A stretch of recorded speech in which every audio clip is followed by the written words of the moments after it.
parler des facteurs de risque de fuite et comment on fait pour se dépatouiller quand ça fuit.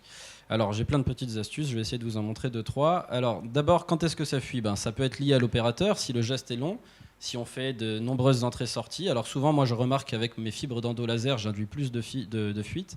Est-ce que c'est parce que la fibre est un peu plus longue? Est-ce qu'on sort la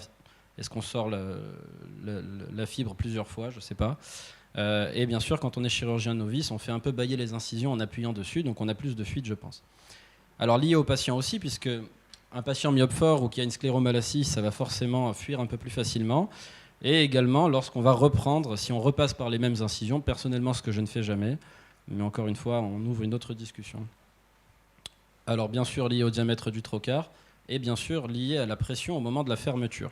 Si on ferme, comme disait Guy tout à l'heure, en étant encore en infusion active ou en hypertonie, forcément, ça va fuir. Alors, une petite première astuce.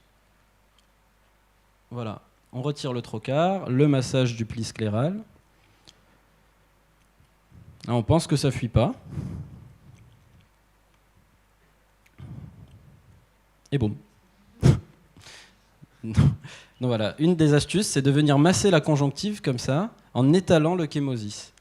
Et alors, je ne sais pas exactement par quel mécanisme, mais je me suis rendu compte que souvent, en faisant ce geste-là et en massant plusieurs fois, sans forcément aller attraper la sclère, juste en faisant en fait une confusion des plans entre la conjonctive, l'atenon et l'épisclère, eh bien, on va obtenir une étanchéité. Alors, ce geste-là permet également de retrouver sa sclérotomie. Comme vous avez vu, on étale le chémosis et donc on voit la sclérotomie, donc c'est assez utile.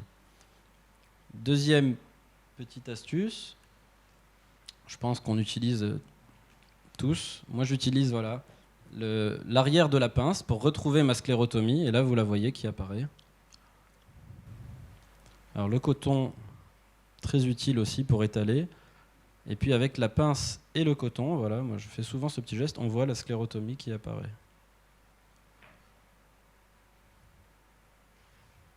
Voilà, on la voit encore ici. Voilà, les petites astuces pour étaler le chémosis.